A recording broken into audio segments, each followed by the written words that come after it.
На переговорах что-то пошло не так? Досмотрите это видео до конца, и вы узнаете, какая ситуация на саммите глав государств Центральной Азии вызывает подозрений и много вопросов. Подписывайтесь на наши обновления и точно будете в курсе всего самого актуального. Таджикистан и Туркменистан подпишут договор о дружбе, добрососедстве и сотрудничестве в целях развития Центральной Азии в 21 веке позднее, сообщили в пресс-службе президента Кыргызстана. Президент Таджикистана Эмомали Рахмон и президент Туркменистана Сердар Бердымухамедов подпишут данный документ после завершения внутригосударственных процедур в их странах, говорится в сообщении. Договор был подписан по итогам 4-й консультативной встречи лидеров стран Центральной Азии в Чолпон-Ате главами Казахстана, Кыргызстана и Узбекистана. Напомним, проект договора о дружбе, добрососедстве и сотрудничестве в целях развития Центральной Азии в 21 веке разработал Казахстан. И приграничный территориальный конфликт между Кыргызстаном и Таджикистаном.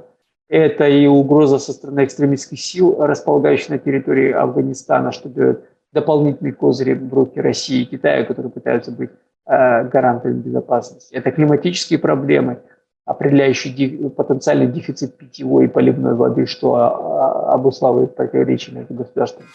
И все же основным вопросом эксперт называет вызовы, с которыми страны Центральной Азии сталкиваются из-за соседства с двумя державами – Россией и Китаем. В условиях геополитической турбулентности, напряженности на международной арене, возросших рисков глобальной безопасности, все большее значение для Казахстана обретает углубление взаимодействия с государствами Центральной Азии, говорится в пояснительной записке к существующему указу президента Казахстана. Как вы думаете, почему президенты не подписали? Зачем им дополнительное время? Ведь там все предельно ясно. Или они не хотят этого делать? Как вы думаете? Свои ответы напишите нам, пожалуйста, в комментарии. Подписавшие документ страны обязуются тесно взаимодействовать в целях укрепления мира, стабильности и безопасности в регионе. Планируется в первую очередь развивать сотрудничество в военной и военно-технической сфере. При необходимости стороны обязуются оказывать друг другу всестороннюю поддержку и взаимную помощь для предотвращения угрозы их независимости, суверенитету и территориальной целостности. При этом они должны будут воздерживаться от применения силы или угрозы силы в межгосударственных отношениях между собой,